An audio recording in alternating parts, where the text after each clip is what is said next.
Well, man, I'm very excited to chat with you. I feel like you need like 2 months to prep for a conversation with you, Andy. This is beautiful. I'm very excited about this conversation. Me too. Thank you for having me. Hi, I'm Topaz Adizes, and I'm the founder of the Emmy Award-winning series, The End. The End has been an incredible journey for the past 12 years. We've brought in over 1,250 pairs to have incredible conversations. Through this work, I've had the privilege of witnessing the bold and the beautiful and the heart-wrenching, the conversations that reveal us. And what I've learned through these incredible experiences is that life shapes us. Now I'm ready to share these learnings and reflections here with you to dive deeper. We're going to be speaking to people I find incredible. I'm going to be asking them questions that reveal their life's journey. In today's episode, I'll be speaking to Andy Tudhope, the technologist, writer, and builder, exploring the frontier between code, consciousness, and community. A graduate of Oxford, he began working in crypto in 2014. Today, he serves as a partner at Lava, a venture fund investing in startups building Africa's financial and trust infrastructure. His work moves between philosophy and programming, art and infrastructure. In a world obsessed with innovation, Andy asks a different question. What if progress isn't about moving faster, but about remembering what's sacred in what we build? There's a quote by David Viscott, which he's a therapist from back in the day. He said that the purpose of life is to find your gift. The work of life is to develop it. And the meaning of life is to give it away. So I kind of like to take this moment and have a conversation with you both ways, just, sharing trail notes of our lives, but really focus through the lens of what experience in your life has shaped you, has shaped your viewpoint. How are you, what are the gifts that have come out of your dance with life? What experiences in life have informed you, and how are you giving that away? Beautiful. Very beautiful. Yeah. So that's kind of what it is. It's not about what we're doing, but it's like the things that shaped us into being. And from that beingness, how are we offering that to others? And what are the challenges of it? And what are the learnings? And yeah. Nice. Cool. I'm very excited. Great. First, just a commonality. Which college did you go to at Oxford? Which college were you at? St. Cross. St. Cross? Yeah. Which one's St. Cross? Where's that at? I was at St. Catherine's. Okay, it's a small one. It's just down the road from St. Catherine's, across the road from St. John's. It's kind of where Woodstock and Banbury meet. There's like a few. How long were you there for? 2 years? Yeah. You did the master's there? Yeah. And did you ever fall asleep in the Bodleian Library? I didn't fall asleep in the Bodleian. You stayed awake in the Bodleian? That's what I remember. Because when I studied there, I remember going to I have a sleeping problem for a long time. Going to the Bodleian, falling asleep in the Bodleian, and waking up going, I can't believe I'm fucking falling asleep in the Bodleian. This place is amazing. Did you have a good time there? I did. Yeah. I had a pretty good time there. Some of the most important things in my life happened there. And as with all of those kinds of experiences, it's always a mixed bag. It was very, very different to my undergrad experience in South Africa. And I missed a lot of the things which I had really enjoyed about that. But there were other parts that also were enormously inspiring. So, in an interview with Matthew Monahan, I think at DevCon, 6 months ago, there's a part in it where you say, the only thing that really matters is the way that you are able to love and be loved and the kind of time you can spend doing that. How do you know that? What has happened to you that has brought you that conviction? The short answer is that life happened. Right. Tell me about life. Tell me what happened. What did life happen? The long answer is that a large part of my adult life has been spent thinking about words and the way in which words can communicate certain parts of experience, never all of it. And yet knowing that you can anticipate how your words might be received, and so move the possible set of interpretations slightly closer to the reality that it represents for you. Never totally in control of how it lands in another person, but with real anticipation and craft and intuition and a touch of grace, you can shift that conversation a little bit closer to truth. And love is a fascinating one in this regard, right? So when I say like the only thing that matters is how you love, the linchpin of that sentence, that there are two. The first is how. There's this focus on practice and process, right? So that it's never something finished, that it is always going on. And the second is love itself, because for most people that has a, generally speaking, positive association. But of course, when you really take that as something of a mantra, then you see that love has many different faces. And that is certainly the case with me in the context of my life. And where that statement is coming from, somebody asked me, how do I know that? It's because I have spent an enormous amount of time training to see every moment in life as a manifestation of love. Okay. Well, so training. What are you doing training? Training is another interesting word in this regard. It has varied over the course of my life, because the specific parts that need to be trained vary over the different seasons that you move through. And so at times that has looked like a very intense meditation practice. At other times it has looked like being completely absorbed in life, completely in the marketplace, the madness of exchange, as Derrida calls it. And also trying never to forget God, never to forget love. These are synonyms. They are for mind. you. God and love are synonymous. In like a deeper sense than is often meant in the religious frame, right? So I come from South Africa, and in South Africa, quite famously, the NG Kerk, which is the National Gereformeerde Church, so it's the Dutch Reformed Church, which was the bastion of apartheid. Famously has the slogan "God is liefde," which means God is love, or liefde. God is love. So when I say that, the context that I sit in, the South African one, that has very particular connotations, almost none of which are good. Right. Which is very interesting to notice, if nothing else, right? That like even these words, things like God or the divine or love, have been used over and over again in our history, and very recently in living memory in this country that I came from, to do the most divisive and heinous of things. Right. Which is interesting, because just one side note there that hits me with words, and the use of words have deep meaning, but maybe more profound to that is action. Words are actions.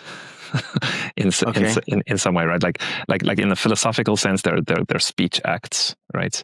Right. Which is very important. And I think that in practice, in the living practice of trying to see every moment in life as a gift, or every moment in life as an invitation to a broader and deeper understanding of what love is, and what love is calling you to, and what love is showing up in your life, one gets to see that the distance between word and action is not actually all that great.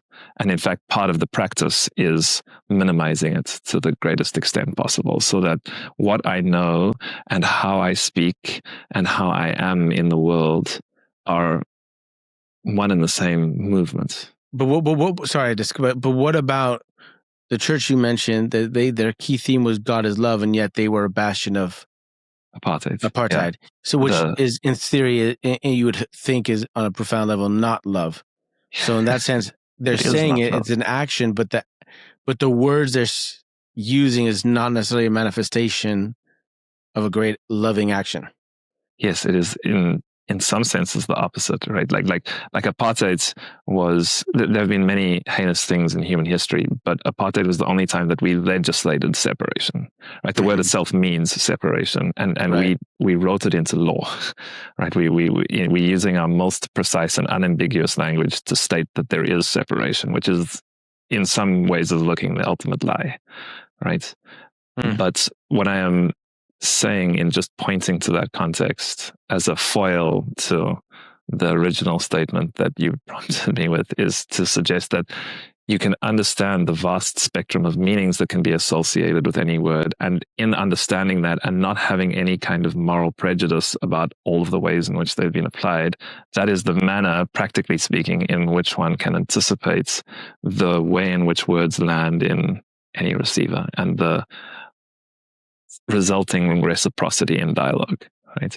So that when I enter into practice and I need necessarily to, at least in part, conceptualize that practice, the way that I conceptualize it, the words that I use, like apply very deeply to my own life, but I also see how they've been misused all over the place. And this is the thing that protects me from dogma or ideology. Right? I see that like, oh, me saying that like my practice is to live in love, to live as if looking into the face of love, the face of God every single moment. That doesn't make me any better, because lots of people who have done really terrible things in the world have said those exact same words, right? Yeah. And that is like an enormously humbling thought, because it prevents a lot of the ego inflation associated with that style of thinking and rhetoric, right? Because it's so easily manipulated. And if I've already seen in myself how easily manipulated it is, then there is at least the capacity for like humor and humility, right? Because I can say, like here I am, just another fool in history, thinks that they could ever know love or God, right? But where do you think that came from? Where did this understanding come? You say it's life, and life taught it to you, and intense training of yours. But was there a glitch in your understanding of the system of the world as you looked at it as a young person that led you to start exploring this training of being more present to love in every moment? Where did that come from? Some tangents first. My mom is a psychologist, and that perhaps explains some things, because she always knew when I was lying. I could never get away with a lie as a kid. I mean, not many kids can, right? Because parents have like a deep insight, but my mom was especially insightful because not only was she a mother, she was also trained to detect bullshit. So that's some important context. But I suppose the thing that's the sort of most formative experiences in this regard tend to be, like, generally speaking, very uncomfortable and quite difficult. And, I grew up in Johannesburg, which is famously not a particularly safe place to live. And similar to like many of my contemporaries and other South Africans that you might find speaking in these kinds of contexts, people like Boyd Vati and others, I was subject to some pretty violent crime on more than one occasion, to the extent that once, me and my mom and my brother were hijacked, and we would kind of hauled out the car, and we had guns pointed in our faces and all sorts of things going on. And I was, I think, 13 years old at the time, and kind of after that entered a dissociative state on the walk back home. Only kind of later to sort of reground in my body and begin to like process that particular experience, which then was repeated, I think, when I was about 17 years old, when some folks came into our house with semi-automatic guns when my dad was out to pick up the trash. Just him and me were home. And those kinds of experiences, in tandem with some other kind of interesting near-death experiences. We were walking as a family once in a place in the Kruger National Park, which is this massive game reserve in South Africa, and disturbed a herd of rhino, kind of without knowing that. And they're not aggressive animals, but they have really terrible eyesight, and they just kind of like run at random if you come at them from downwind, which is what we had unwittingly done, and they kind of crashed through us very, very close. Wow. And like there have been a few of these kinds of experiences throughout my life, and I think it's probably those that are most formative in this particular regard, because like if you've looked down the barrel of a gun and into the eye of someone who like could kill you without a further thought, or have been in situations similar to that, whether they're medical or like crazy rhinos or whatever it is running through the bush, then it's difficult to go back to a superficial life. Yeah. Because of like the work that is necessary to process some kind of like violent or traumatic experience, or just to like really understand your own mortality, right? Like it has been made apparent to me on many occasions, even prior to the age of 18, that I have just a very, very limited time here, and that time can end like that. Right? On a pleasant sunny day in the northern suburbs of Johannesburg, So is that why in your questionnaire, what do you think are true? And you said, or I think that was a question, but one of your statements was like, I'm already dead. Yeah, there's many layers to it, right? And even in the question, you begin to like excavate a few of them. There is like, I think the most superficial one is that sense of like just feeling genuinely fortunate to still be alive, having like literally like looked into a gun, which is like powerful in and of itself, because the sense of genuine gratitude for life, like gratitude is the mother of the names, so to speak. It's the mother of the divine qualities, because it moves you right to the edge of your own personality, because there is the sense that there is still a you, right? Like you're what is being grateful for, but that you is participating in something greater, right? There is something to which that gratitude is directed. So it's an enormously powerful thing just to feel fortunate, just to feel that gratitude. The course of life has been a series of lessons in like the deep meaning that death gives to life. Right. And the many deaths that we go through, because all of us are dying all of the time. And that's not just a physiological statement about the cells and how they're replaced in your body every certain years and these kinds of things. But there are like ideas of who you are that you are dying to each day, right? As we naturally go through the changing seasons of life, you die to the previous versions, images, projections of yourself, right? To recognizing that the you that you think you are doesn't exist. Or like, to use the Buddhist terminology, has no inherent existence, which means it doesn't exist independently of anything else. That really there is no separate you. This is like a fascinating thing to explore as a part of one's practice, because you find it across traditions. So there's the Buddhist notion, there's the Hindu notion in the Gita. The thing that I am most familiar with, because a big part of my training, and training is the word that I use because it was done with the Sufis, who called it tasawwuf, right, which is the word in Arabic for self-knowledge. And it is considered a scientific endeavor, right, like it's scientific application of certain methods to come to an understanding that this being you perceive as yourself has no inherent existence. And the Prophet Muhammad, peace be upon him, like he said it very clearly in one of the traditions. He said, "Maut ka'in, which means die before you die." I knew what that meant at a deeper level, because it had been forced upon me by various experiences in life already, just the taste of it, right? And then to actually practice it consciously, not just as a accidental experience in a wider environment, but to really practice that it is possible to put down who you think you are without absolving yourself of responsibility, right? Like you're here, and you're deeply accountable for the actions you take, the words you speak, how you are in the world. But the question is like where is that coming from? Right? Is it coming from someone who knows that this is a play in the most delightful and inviting of ways, and who takes it seriously, who plays it wholeheartedly? That's really the thing of sincerity, is to play it wholeheartedly, pour your whole self into whatever is happening, without for a moment forgetting that self is never separate from the whole thing, right? Mm-hmm. And that it was never yours. That like you don't have life has you. Mm. That you are an experience life is having. Through that purview, where is life taking you then? Where is life taking one? Yes, the fields of love. Is the Rumi's famous answer, right?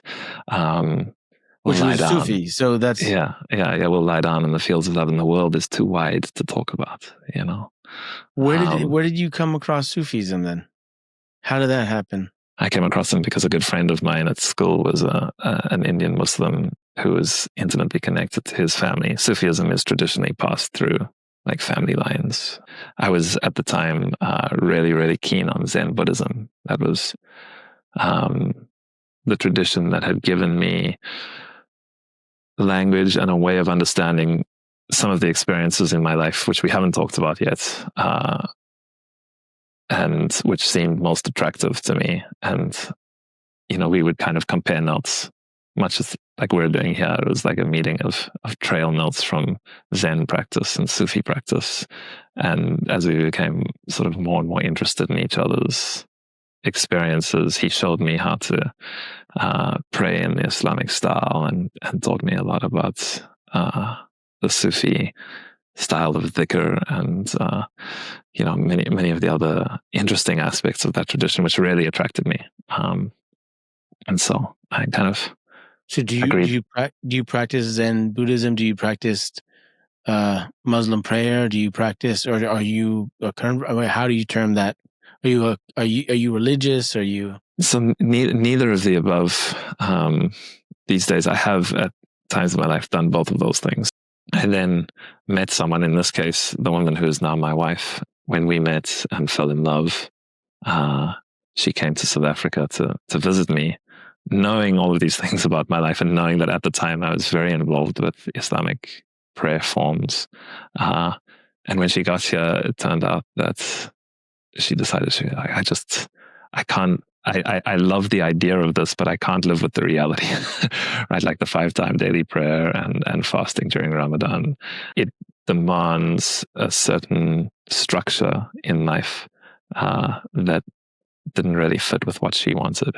And here was this incredible paradox, right? There was a tradition which had in many ways quite literally saved my life, and which had taught me things that would have otherwise remained forever inaccessible. One of the most important things that it had taught me was like Sufism, tasawwuf, driving the mind into the heart, right? And so the whole focus is on really understanding the science of the heart and how to listen, how to really be present with that. And my heart was saying, I love this woman. I love her irrevocably. And the reality of it is that she's saying, well, I love you too, but either we have a life that is structured slightly different than the demands that a very kind of fastidious Islamic practice places upon us, or we don't have a life together. Wow. So these days we have a young son, which is in of itself a whole practice. Oh yeah. And so that's what it really looks like. It looks like deep gratitude at every meal, but not in a like performative sense. Like we don't say Christian grace or anything. We just look at each other and we say thank you, and really mean it, and take a moment. And it looks like the same kind of presence that I would try and cultivate in prayer or in meditation But with my son, when he's doing the same thing for the 100th time that day, or when I'm changing his nappy, or when he's experiencing a series of emotions that is too big for his little baby body, it's that kind of stuff. And it almost feels like each season in life offers you a series of lessons and gifts. Yeah. Many of which you are not able to even receive in that moment. And yet the generosity of life is such that it will then lead you into other encounters and other situations and other environments in which the same lessons and gifts are offered, but in different garb. And it's like, can you be here now? And can you find the presence that you were once only able to find in this highly performative kind of prayer, or in a very particular environment, which is this lovely, peaceful cowshed in the middle of nowhere, which truly is pure, soft gold. I don't really know how to describe it in words, but the real gift is to know that in your own life, when you're changing a nappy, or when you're making tea, or when you're walking in the garden, like that is actually available everywhere. But the course of my life has been one of learning first how to access that in very, very specific and optimal environments, so to speak, and then increasingly being challenged by the wonders and difficulties of life to go and find that in much more apparently ordinary and mundane environments. You said that in many ways that Sufism, the practice of that, has saved your life. How? There you go. Precisely because it taught me about death, and how to really like integrate that in a healthy fashion, right? So not only did I have these kind of like very physical encounters with near-death experiences as a fairly young person on multiple occasions, then the kind of apogee of that particular set of experiences occurred to me at the end of my master's degree in the United Kingdom, where I had worked on a thesis, which I'd had to rewrite from scratch 7 times. Because my supervisor didn't like it. She's an amazing lady, and I have only love for her. But what I was trying to do, the thesis was called "Yours Sincerely: Truth and Ontological Design in South African Nonfiction," and it was about a few particular books written in South Africa by white authors over the transition from apartheid to democracy, and all of these books are just enormously moving and profound, but also deeply problematic, right? Because it's like white authors trying to write the national story of what happened here, and they're portraying Black voices, and there's all sorts of things which are just like very complex, difficult, entangled. I was looking at it, trying to make this argument that like, even if the texts themselves sometimes do these unforgivable things, and there are a lot of unforgivable things that happen both in the text and that just happened in reality here. The quality of your interaction as a reader can redeem them. If you read them really sincerely, rather than trying to look for errors, right? Or look for places where they might have slipped up or not really told the full truth. Or in one case, like one of the books is called Country of My Skull. It was written by a lady called Ankie Kroch, who's an amazing Afrikaans poet, and who was the lead reporter for the South African Broadcasting Commission when they were broadcasting the Truth and Reconciliation hearings, which were this enormous moment of national processing and reflection. And she does some really unforgivable things in Country of My Skull. In particular, she takes victim testimony, which she was present at and which she heard and reported on, and quotes it and then changes some of the words to suit like her narrative better. And you would think that that's like an absolute, like, how can you do that, right? Especially like academically, people are just like, they just throw the book out. But my question was, she's an incredible writer, and she was there, right, in person. And what is it? Like, what is she after that she would be willing to do such a thing in her text? Is it really just that she's like trying to sell more books? Is that like really what you think? Or is there something else at work here? And she says it herself, actually, in some of the other essays that she wrote around that book, that she's looking for something more than truthfulness. And that fascinated me, right? I was like, what is that? What is that really about? And so hence the title. It was sort of yours sincerely. Can you read the stuff sincerely? Can you understand that truth and ontological design, the ontology, the way that we know things, right? The frameworks for how you approach the world itself. There's that singular moment of encounter, and that singularity offers you a choice.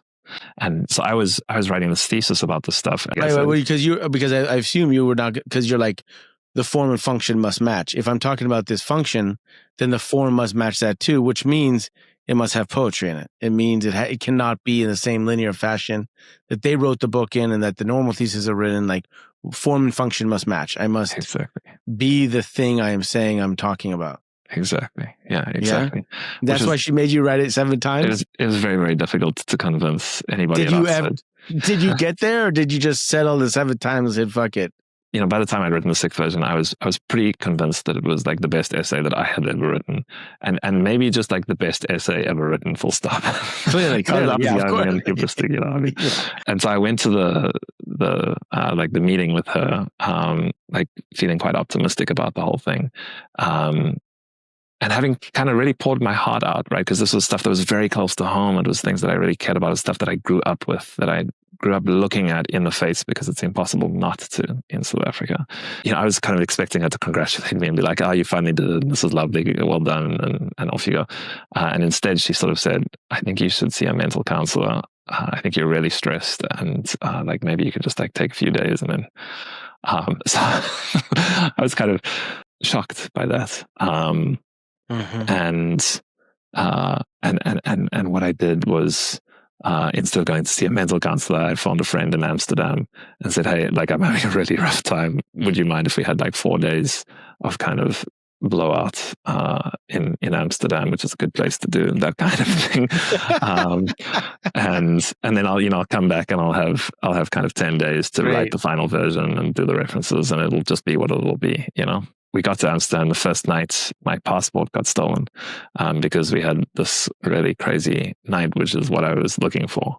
And it's really bad as a South African to travel. It's hard enough, but to have your passport stolen, which had my British visa in it, and it was a big mess. Getting back into the UK was kind of impossible, but I managed to do it as I was living on the floor of a Belarusian girl's apartment, who was a friend of a friend who like took me in. And in Oxford? No, this was in Amsterdam. While I was trying to like get back home and like finish the thesis at the same time. And I didn't have any of my books or notes. I just had my laptop. Oh my gosh! So I rewrote it from like memory, basically, but adhering to more of the structure that Oxford required, and that effort of trying to navigate bureaucratic visa systems, sort of sneaking through international borders. I got found by the German cops. That was like an interesting experience. I lived on the floor for a long time. I had no money. And I finished this thesis, which had like already nearly killed me. That really pushed me like kind of beyond what I knew I could endure, like well beyond like what I thought my own capacity was. And so by the time that I did get back to Oxford and sort of hand in this document, which how long did it take you to get back to Oxford? It took me 2 weeks. It took me 2 weeks. Okay. And so I got back on the day that I got a 48-hour extension, and like the day that it was due, I got back, and they forced you to hand it in physical form in Oxford. Sure. Handwritten or typed out? No, it can at least be typed up these days. But it was, because when I was there in '99, it was all handwritten. Yeah, so they're really modernizing. Unbelievable. That effort had cost me an enormous amount, and I was mentally, emotionally, all of it, right? Yeah. And also like the kinds of synchronicity that had occurred, even in the middle of like enormous discomfort, had been really remarkable. Well, that's definitely stuck with you, because isn't that kind of what you work like? You're like a poet technologist. Yeah. The poet is in the way you interact and preview life, and the technologist is how you take that poetry and you put it into some type of protocol and ritual programming. No, something like that. Yeah, in like some very deep sense, and I'm happy to go on a tangent because we will come back to the story. Yeah, let's go back to the story though. But is that how? I mean, very, very much so, right? It's because like the poetry is there as a very explicit invitation to like any sincere reader. Poetry is niche. It's language against which we have no defense, and so most people are not willing to really enter it because they, of necessity, must defend themselves for various different reasons. And so technology is another means of trying to like encode that same kind of vision, which is a world that is not necessarily so conditioned on separation, that is not so tied in the way that it values things to competition and hierarchy, and is more inclusive, thinks more about listening than about speaking, that leaves more open space than closed space on the page. The tech is a good way of doing that, and that's why like it's technology specifically associated with money, because money is the acupuncture point, so to speak, that really has to do with all of that kind of deep conditioning and culture.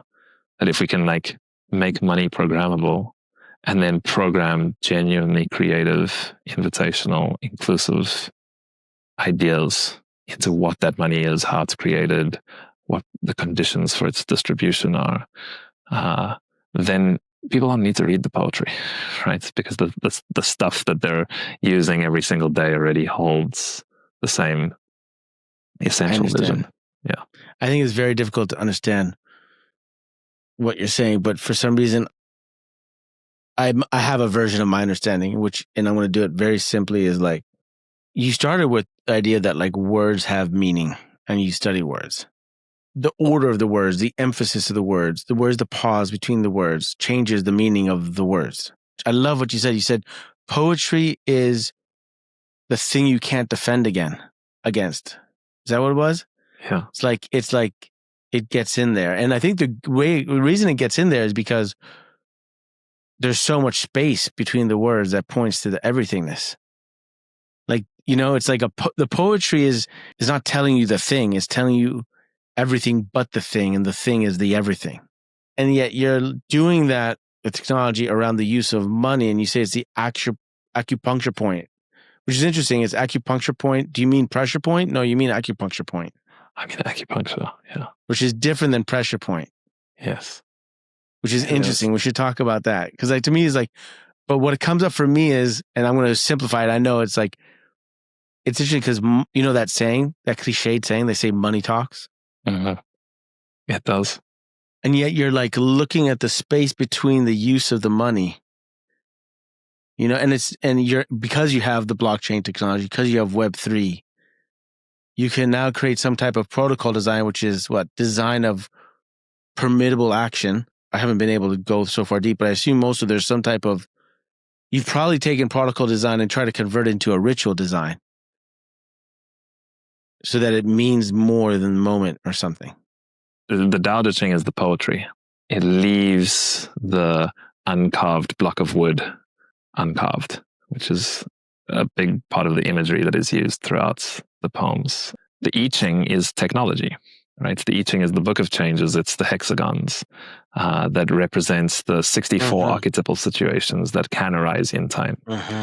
Right. And it has always been technological in the same way that tasawwuf or self-knowledge is technological, the knowledge of qalb, right, like of the heart, and the chambers of the heart, and it is, or indeed Shushumna and the chakras, or even like each of these is a technology of a kind.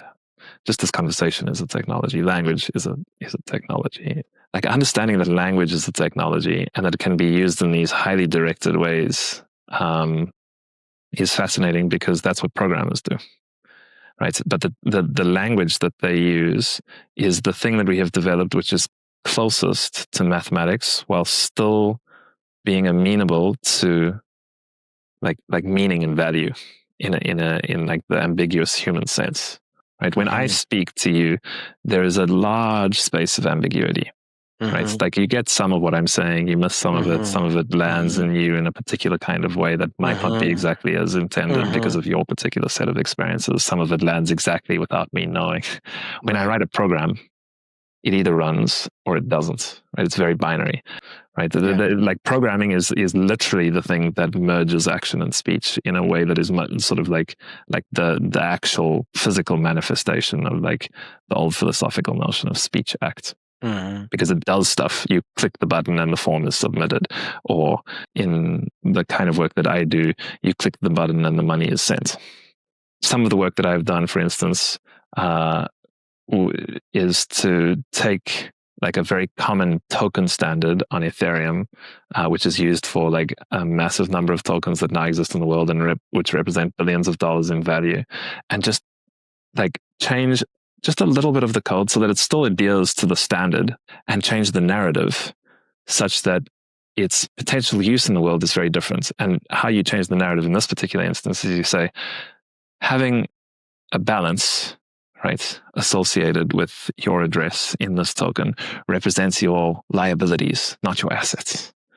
And what happens?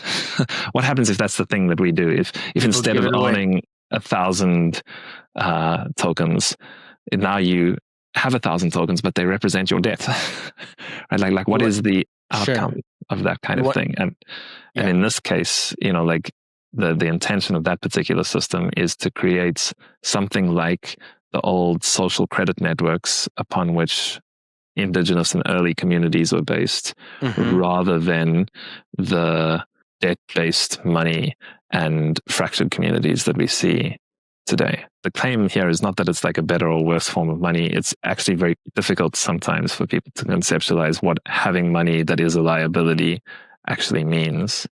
But the point is that you can do this kind of stuff these days, right? And that like if you invite people into really thinking about what is money, right? Just if somebody asks that question, like more than 70% of my work is already done. Ultimately, it's about giving meaning to money. But there is a meaning to money. It's just one that you find arguably pathological. And if you just look at the answers of that meaning of money historically, it has led us to this. Look at the state of our environment. Look at the state of our fractured communities. Look at our sense of the fractured sense of self. What if we asked a different question, which gave a different meaning to money?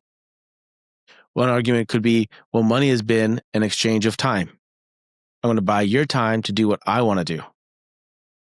Maybe blockchain now, because it's so transparent, in we can then ask a different question. Maybe the value of money now is a value of trust. Maybe it's the value of value exchange. Maybe it's the value of, I don't know, poetry or like, no. So it's like what you're able, because you could not do this 50 years ago. You didn't have the technology. Now we have a technology which enables us to utilize that tool to ask a different question of what can the meaning of money be? How can we bring that to more people and offer that question so that hopefully a bunch of us can ask the same question and therefore have different actions in our day-to-day life? Yeah. Something like that? Yeah, exactly. Because meaning is like how does a word come to have a meaning? Like, how do you know what apple means? Right. And the answer is always through a community of use, right? So it's very important that I state, like, I cannot give money a new meaning. I can't, right? It's not possible for individuals to give meaning to something, because it's all, like, meaning is always a communal affair, right? Yeah. Inescapably so. So exactly, like what this is like an invitation to a better set of questions, or even just to the ability to question what is, because so many people don't even have the opportunity to ask that, right? Like, what is, it's this thing that I need to survive. And that's not like a judgment. It's just like discernment about where people are in their lives as a result of historical circumstances, culture, environments, various different accidents of history. So many variables that you can't untangle it all, right? You can't dogmatically assert this is what the meaning of money is going to be, because that just falls into the same kind of shadow play that we're really suffering from as it stands is just to like be in that inviting state, right? What happens if we did this with money? Or what happens if we did that? What happens if it were like this? I mean, I'm smiling a lot because so where I'm coming from at and what I'm reaping from this conversation that like creates a smile on my face is just that. So, are you familiar with the work I've been doing for 12 years, the and? Did Joseph tell you about that? Or like, Yes. conversations, you see people's faces. Yes. One of the things I've learned that I think you'd like is it's not about the answers.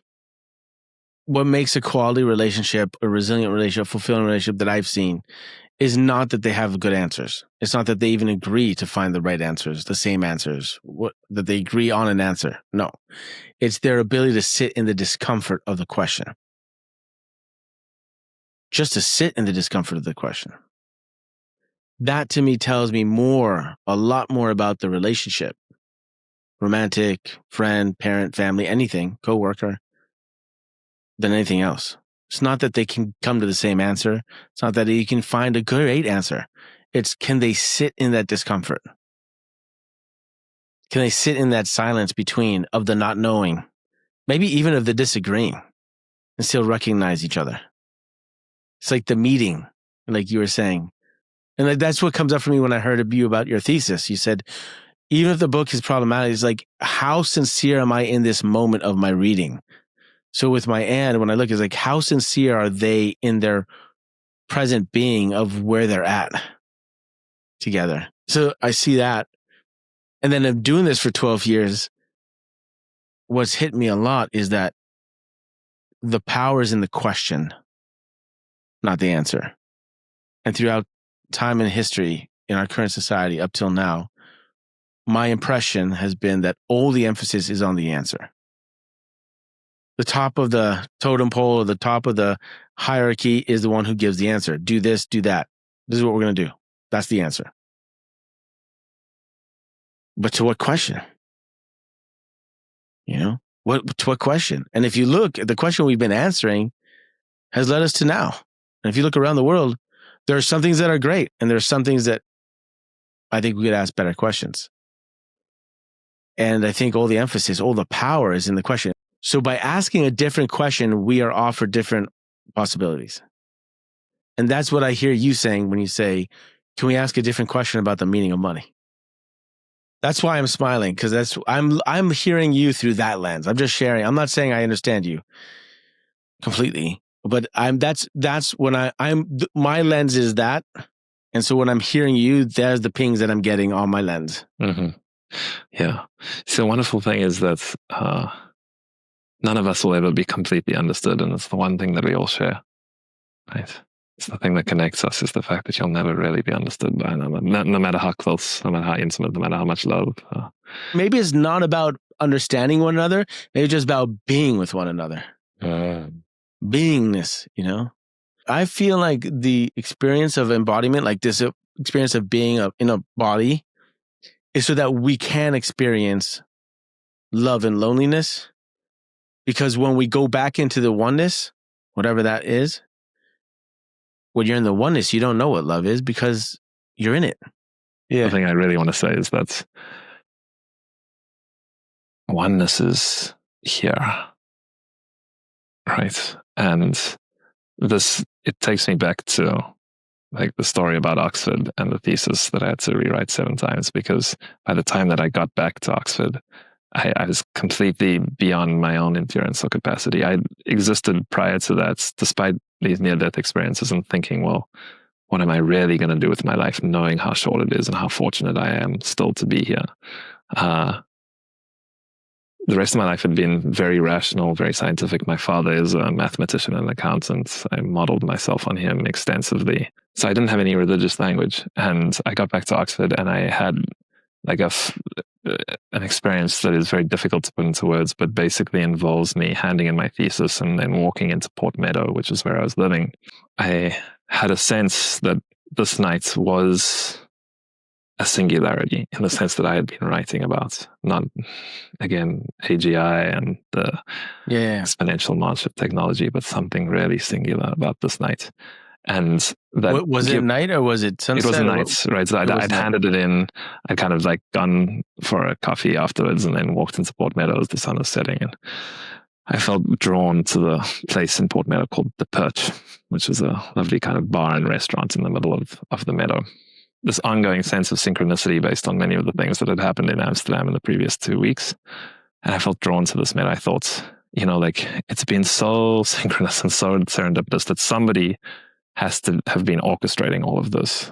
My dream as a kid had always been to go to Oxford. So everything I'd done in my life had been oriented that way. And then finally I like turned and looked down and there was like a small copse of trees, just a little forest. And there was this path through them with fairy lights in arches over it. And I thought, it's a literal path of light. This is it. Must be the thing that I was like looking for. And whatever I'm looking for, whatever is the singular thing that I can feel tonight, is at the end of that path. And I walked down the path with a mounting sense of expectation. And of course, I got to the bottom and it was just the end of the property and a closed gate. It's kind of strange to say, but it broke my heart.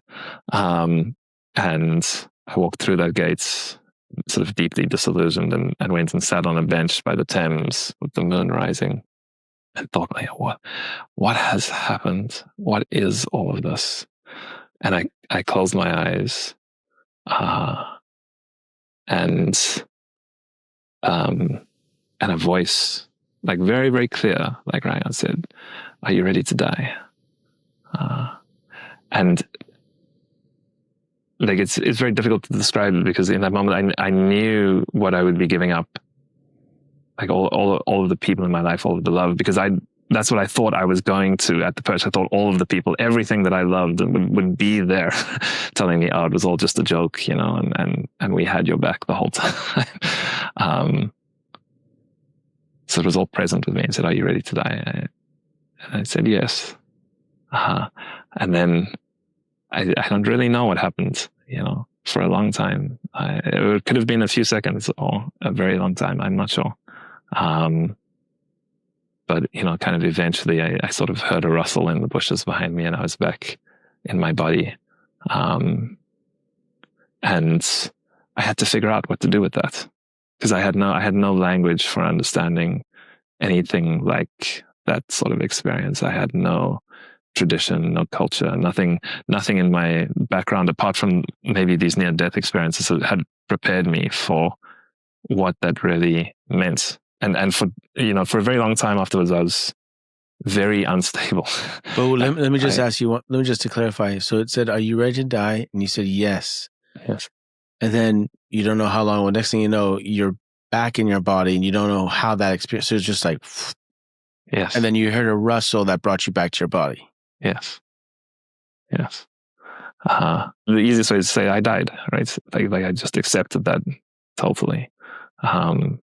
And it's very unstable. It was very difficult to integrate that. I called my mom. I said to my mom, I don't know the difference between me and this bed and this table. I don't know what is dream and what is real. And my mom, being a psychologist, freaked out. She was like, "You're experiencing psychosis." You sit on your hands and I'm coming. I'm coming right now. I'm booking a flight. Yeah. And that's what they did. Bless their hearts. They came. Your parents came. Yeah. They were going to come for my graduation anyway, so they came a little bit earlier. And the week after that, prior to their arrival, was like the most uncomfortable and the most sublime, right? Like the word is sublime. It's a beauty so great it terrifies. It was an amazingly beautiful and also like deeply terrifying time because I was like kind of back in a body, but my whole personality structure had dissolved. And it took me a long time to understand that. Zen was enormously helpful. That was why I turned to Zen. When I got back to South Africa, I spent a long time sort of looking for any kind of resonance in any book or video or anything. And the first thing that I found that really struck home was a text called Mzansi Zen. Mzansi is like the colloquial name for South Africa, and it was written by this very old man in the Karoo, Anthony Osler. People have had these kinds of experiences throughout history, actually. They use different words for them. There is language, practice, and tradition that can like hold and integrate the dissolution of the superficial ego structure, to hold it in its appropriate place in life, right? Not to let it go, but to hold it in an appropriate place. Yeah, some sense. I think that's a nice way of putting it. Because like the point is not to kill the ego, right? Like it's to understand its function and befriend it, and in befriending it, like let go of its control. This is finally to answer the question that you asked me earlier, like why did Sufism save my life? There was still the traces of all of the like conditioning and all of the like particular culture that I had grown up in, and all of the things that I had done as a kid and a young adult. You know, it's still like all sitting there, and Zen, you know, like gave me an easy way to sort of sometimes like not look at some of that stuff and just like move into meditation and say, okay, empty mind, and thank you very much. And that's obviously like Zen properly practiced is not that, but it's just how it manifested in my particular life. Sufism was really like helpful in that regard because it was more demanding. Incredible clarity about, like at the time I was still, for instance, like smoking a bit of marijuana, which is something that I'd done all throughout university and had greatly enjoyed, but it had become like a crutch at some point. And it was the Sufis, and in particular my friend, who said to me, if you really want to like carry on walking along the path of your life, this is something that you need to now like put down.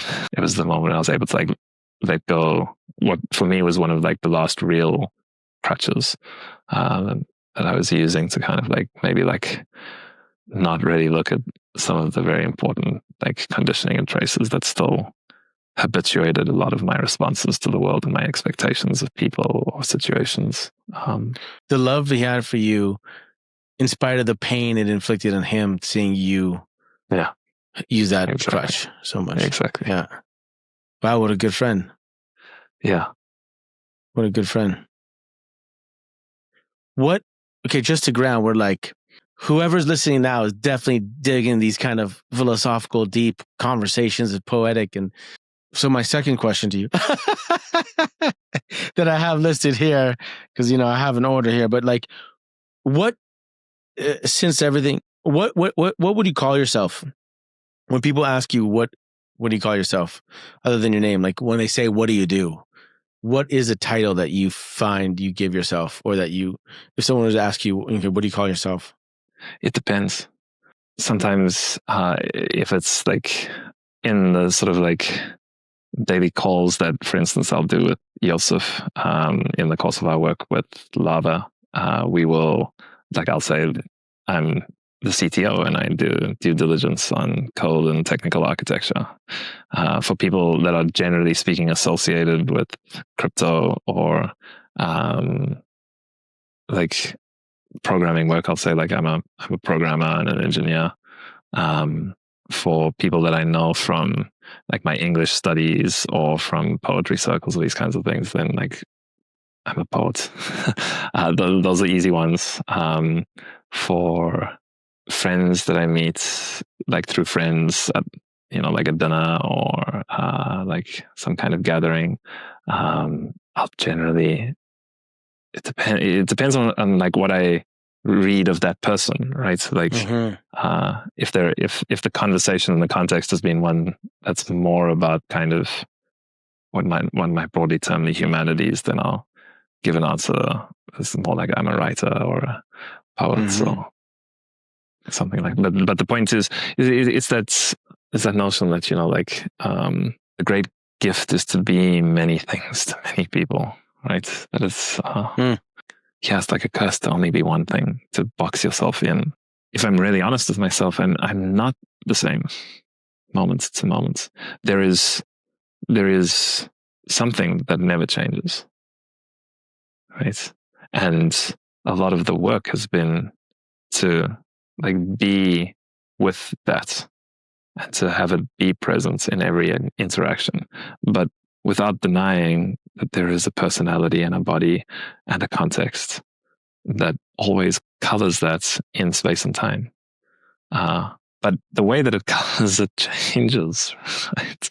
And I think it's lovely to celebrate that without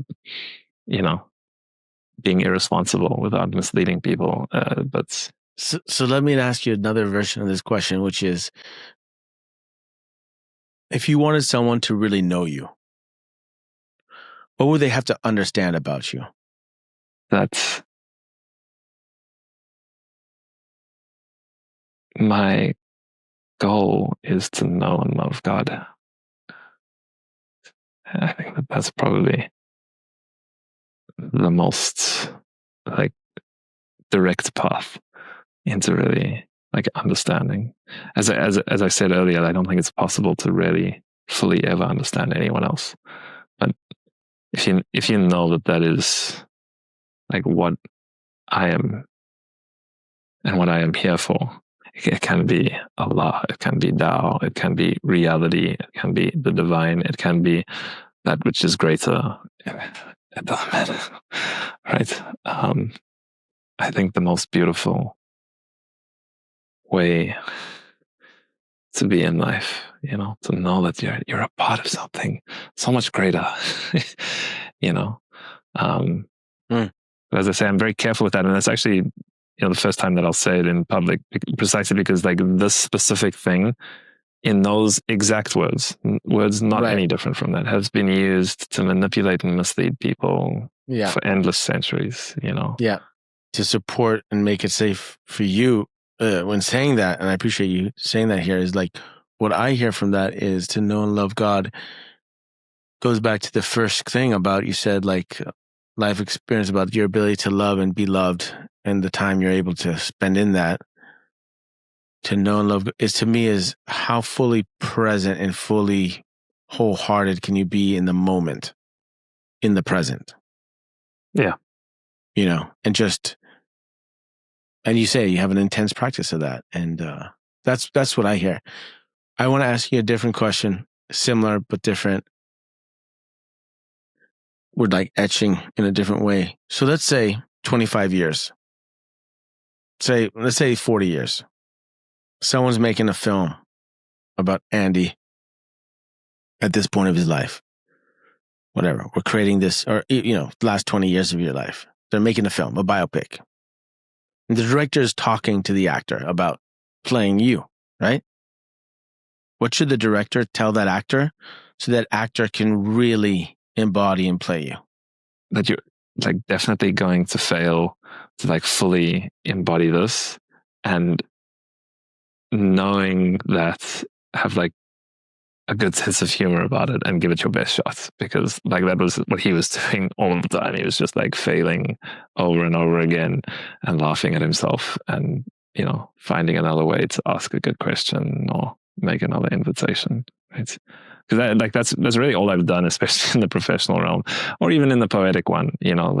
I've written 6 books now, and very little attention has been paid to any of them.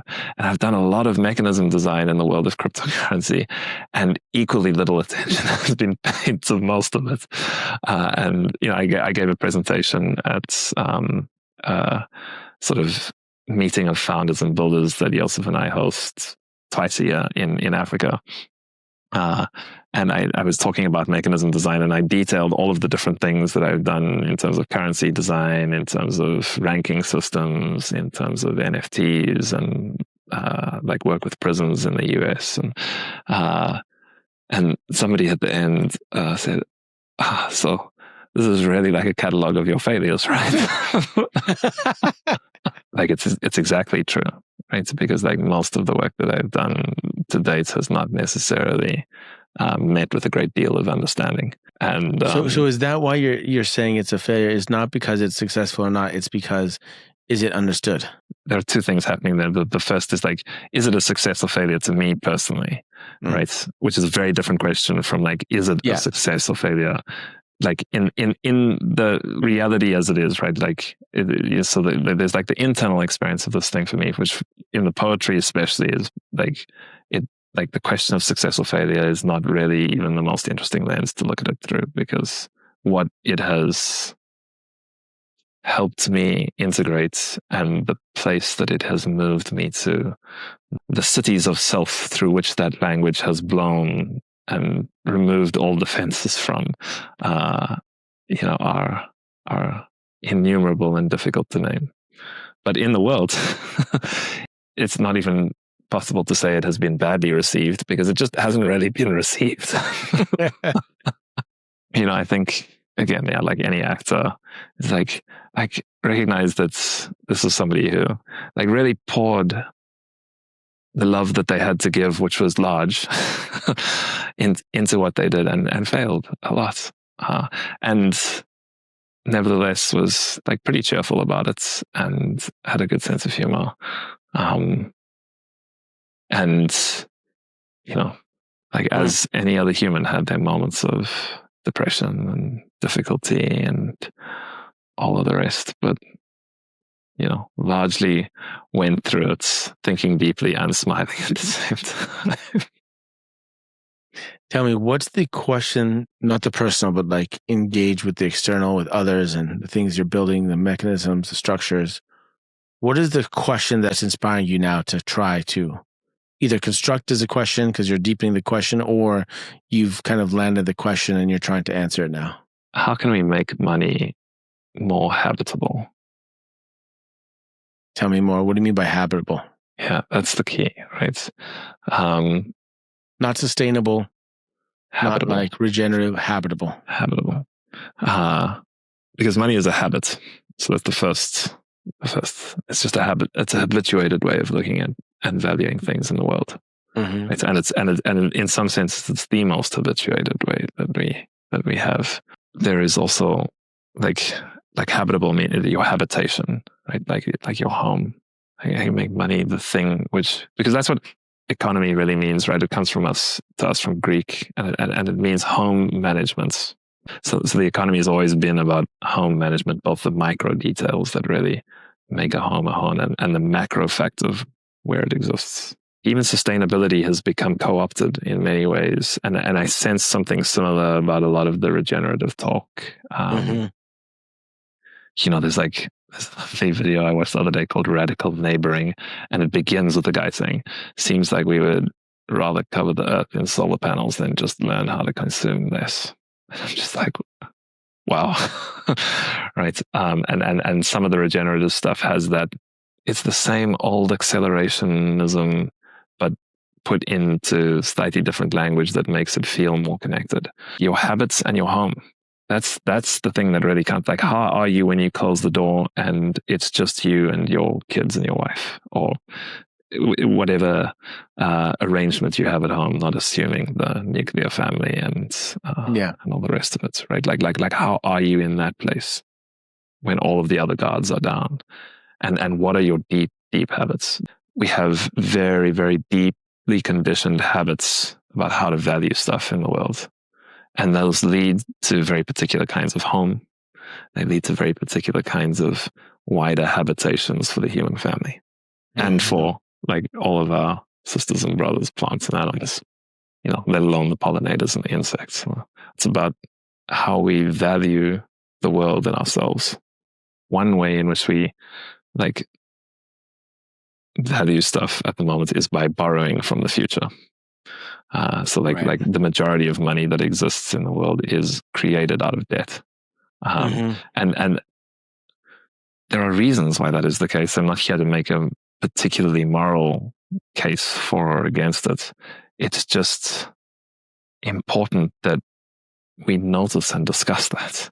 And is that the best way that it could be done? Because as you said, for instance, like asking what will the world look like for my grandchildren, or if you take the indigenous tradition seriously, like it was always 7 generations, right? Like you could not make a decision in tribal council until it was fully understood what its consequences would be 7 generations from now, which means that decisions happen very, very slowly, which is a feature, not a bug, right?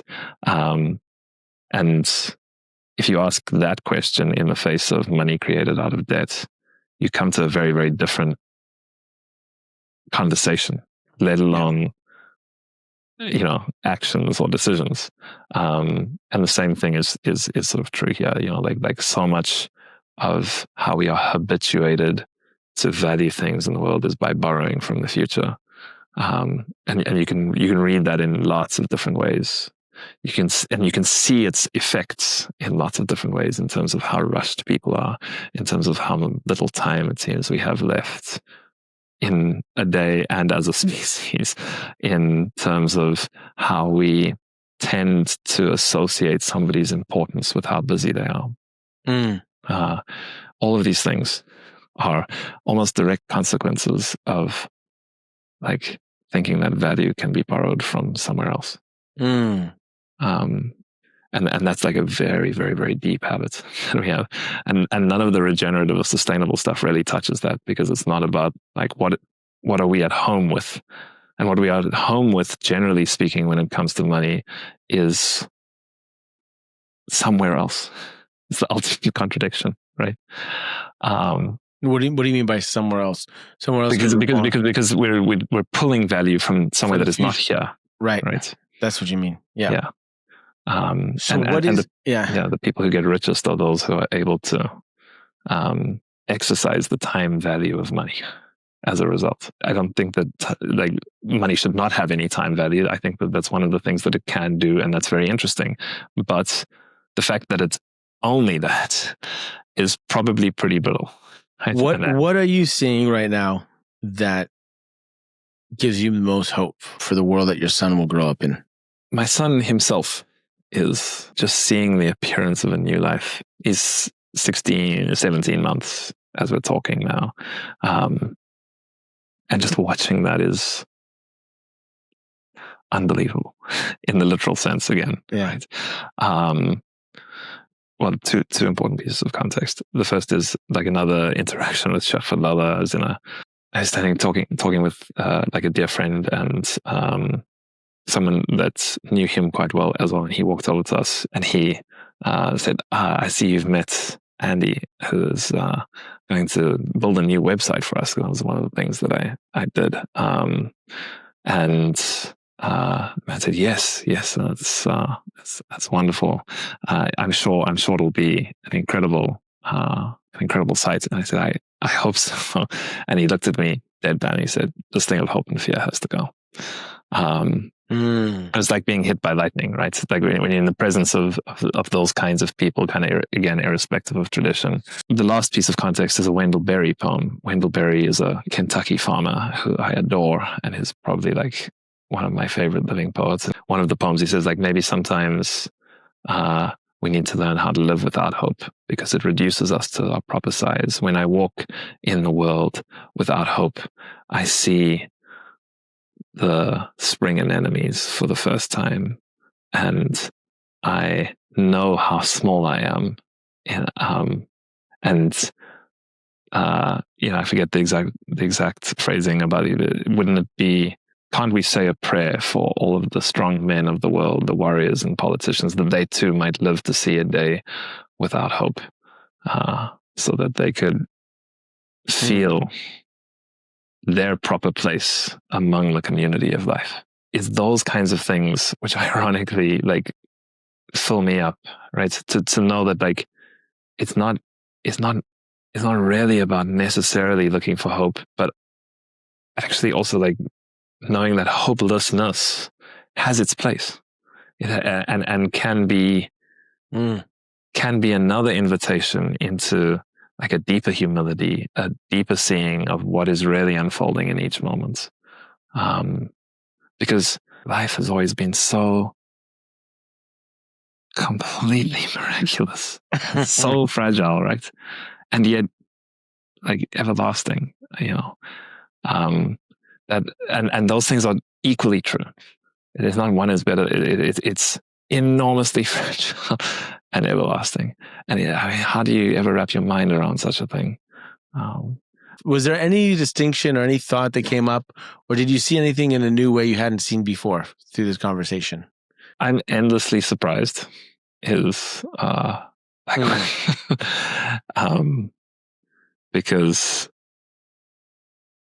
the way in which stories get told, depending on the quality of the listener, and quality not as a ranked hierarchical moral term, right? It's just like the states, where state is like a place that the other person is and is representing is always different.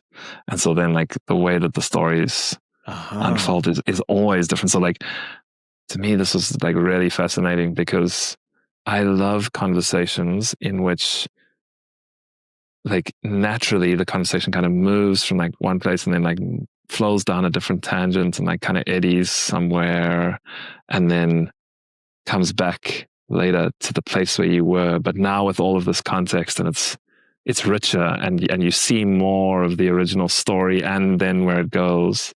The thing that fascinated me is that for a large part of that conversation, I actually like forgot what the context was that I was telling you, the story about Oxford and death. And I know a conversation is really, really good when that comes back of its own accord at a different point, and the length of time is indicative of like the quality of the conversation, right? So often it's just like kind of like maybe say like 5 or 7 minutes or whatever, but here it was like, I think it was like half an hour or something. We were talking about like other stuff, and then it loops back. Yeah. Well, man, super pleasure. Is there anything else you want to share before we sign off? No, I think that's good for now. I'll look forward to another chat whenever works for you. I want to thank you for joining me in this conversation. I hope it had some utility. I hope it offered a reflection of what maybe life is shaping you for, and maybe it offered a missing piece to the puzzle of your life. It was a pleasure for me, and I appreciate your time and attention. Please subscribe to our channel so that you can stay abreast of all the new episodes we have coming out. And until next time, thank you so much. Guts is a Skin Deep media production. The show is produced by Gonzalo Torres Ocampo, edited by Sofia Riqueri, with editorial support from Anthony Cabral, and executive produced by me, Topaz Adizes. Special thanks to all the guests who showed guts, without whom there will be no getting under the skin. Interested in joining our community and following this journey? Visit guts.podcast on YouTube, Instagram, and TikTok, and theskindeep.com for in-depth conversation card games that create the space for connection, intimacy, and deeper conversation. Thank you for joining me on this journey. Until next time, keep having the guts to get under the skin.